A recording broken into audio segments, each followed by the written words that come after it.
Take 3. Hi, it's Jnwynn with Scraptastic Yarns Podcast.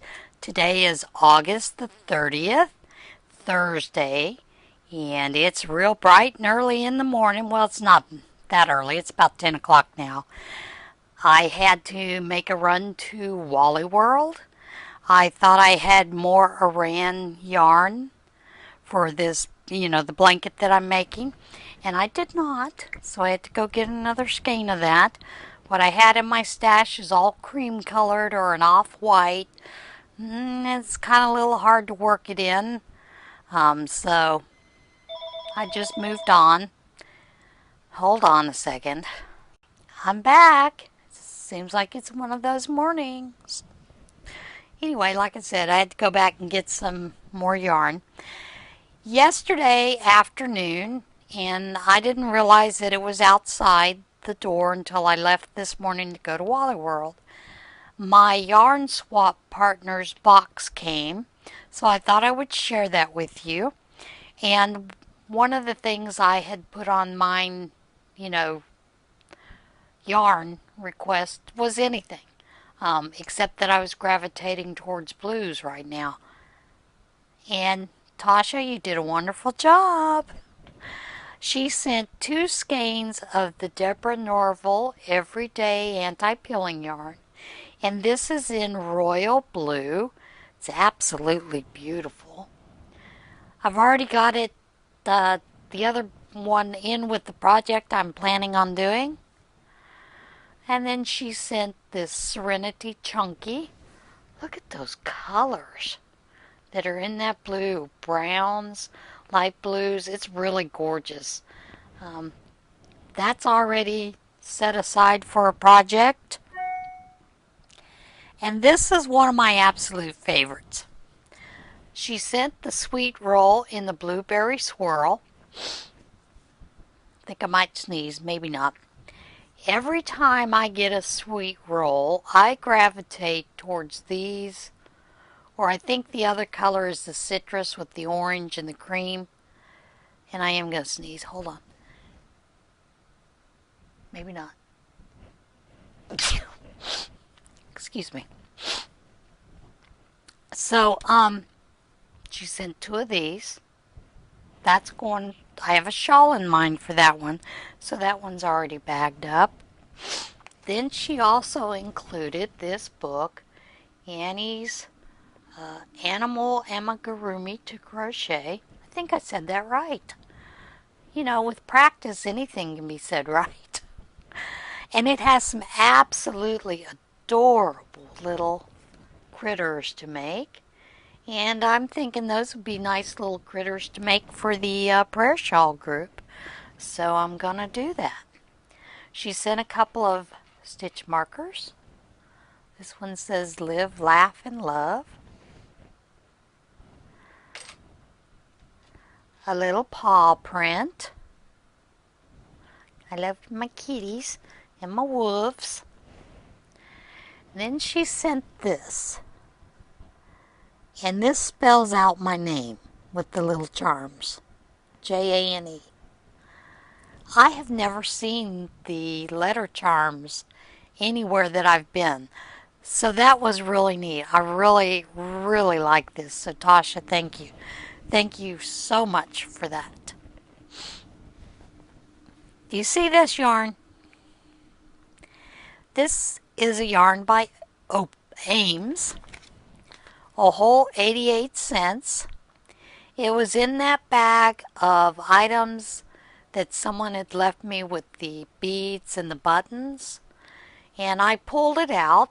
Here on screen, on my screen, it looks blue. The name of this is called Opal. And I can't get it to show the green that it is. It is more like a teal green. The greenish, the teal color with more towards the green. So I'm going to add it into this blanket that I'm doing with all my greens. What can I say? That's the way it's going. Someone had asked me about the hook sizes that I use for the mats for the homeless.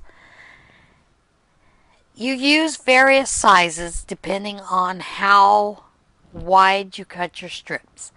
I like to cut my strips 2 to 2.5 inches. And with that 2 to 2.5 inches, the hook size that I've been using, it is a 12 millimeter. It is one of the Clover Amore hooks, and I really like that for that size strip. The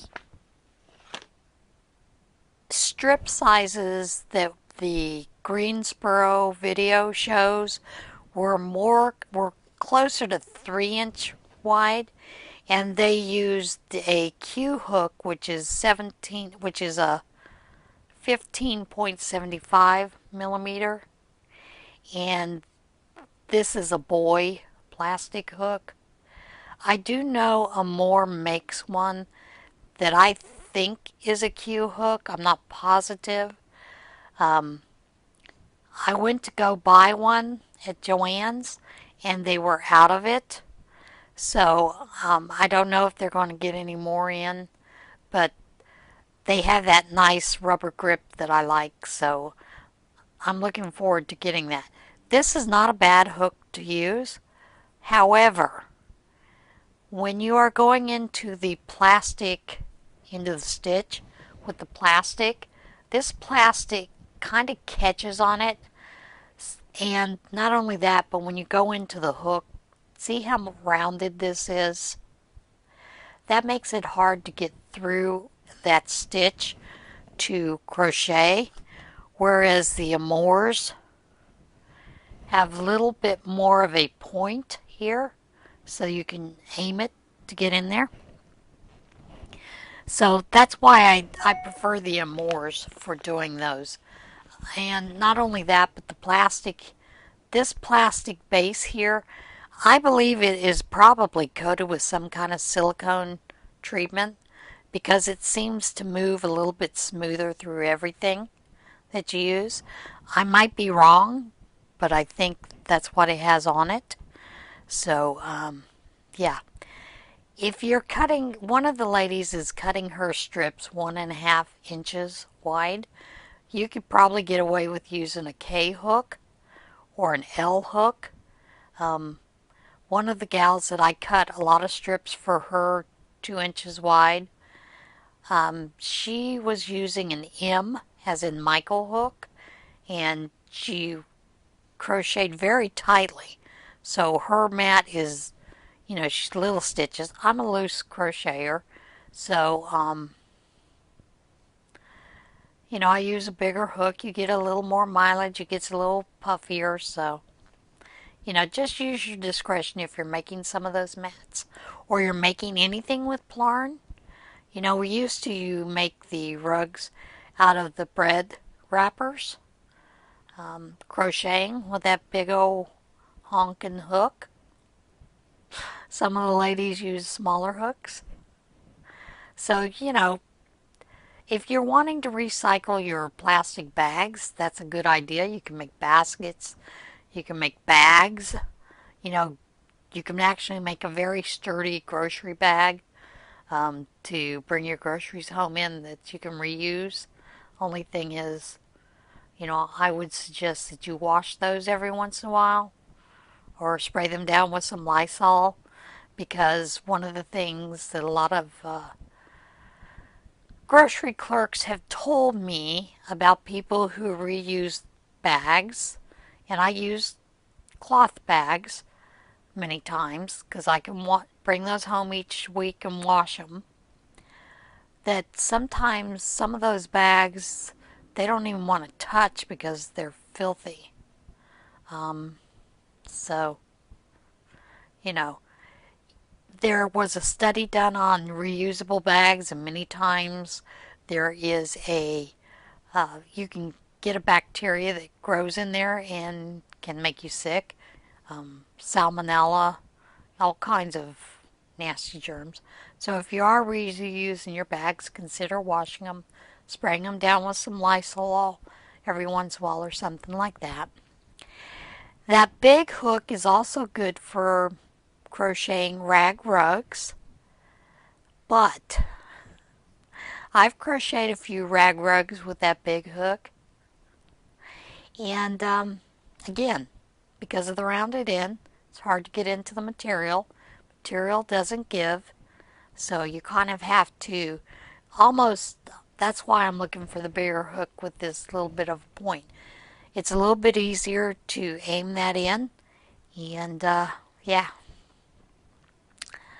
I have a lot of fabric that I plan on reusing to make some baskets and different things like that for Christmas gifts later on this year. Along with that, I have one more repurposing idea. I wear a lot of t-shirts, as you can see. I have to wash my clothes at a laundromat because the apartment here does not have washer dryer hookups. So I don't have a choice. You know, you have to do what you have to do to get your clothes clean.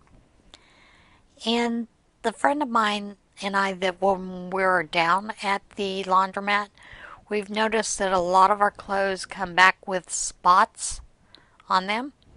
They look like grease spots, but we have tried everything under the sun to get those out. Nothing has worked. So I've had many clothes ruined. And I bring this up to the laundromat at least 2 or 3 times a year. And they do always give me a little bit of money back, on my card. Especially, I had one shirt that all the way down the side was just, it looked like somebody poured grease on it. And so they did compensate me for that because it was a ruined shirt. And of course there were a couple other that were ruined. I hate throwing those things out. You can turn your t-shirts into yarn. T-shirt yarn. To crochet rugs and baskets and bags and whatever. So yeah, there's a way to recycle even your old t-shirts. Of course, with those grease spots in there, you don't always see it. And many times those rugs were throwing them on the floor, in front of the kitchen sink to wash dishes or whatever. Wipe our feet on coming in, from the outside. So, I don't mind using some of those that are messed up like that. But, yeah, that's another repurposing idea.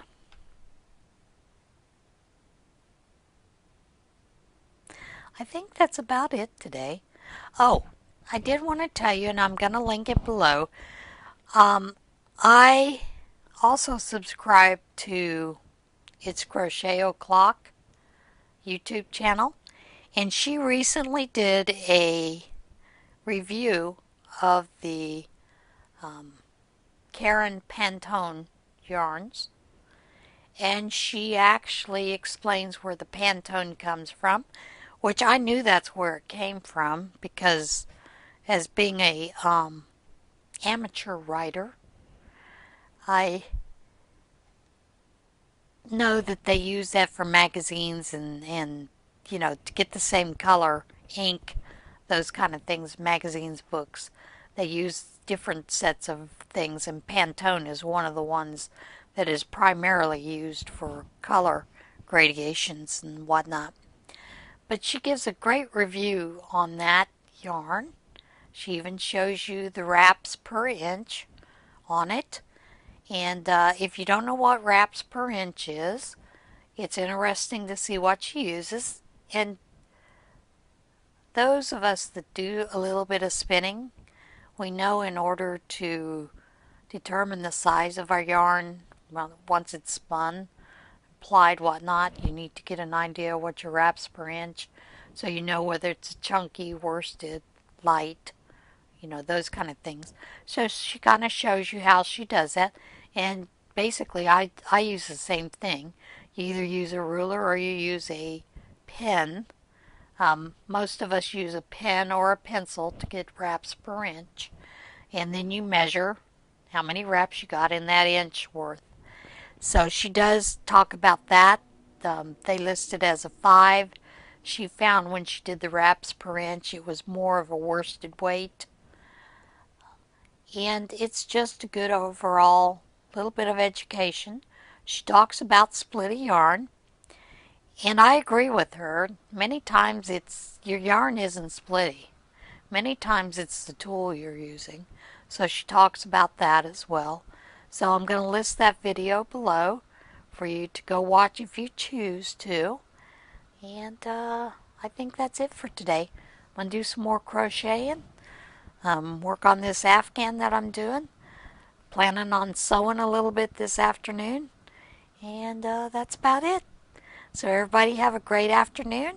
I'll see you again tomorrow for the last day of Vlogust. And remember to be kind. Bye.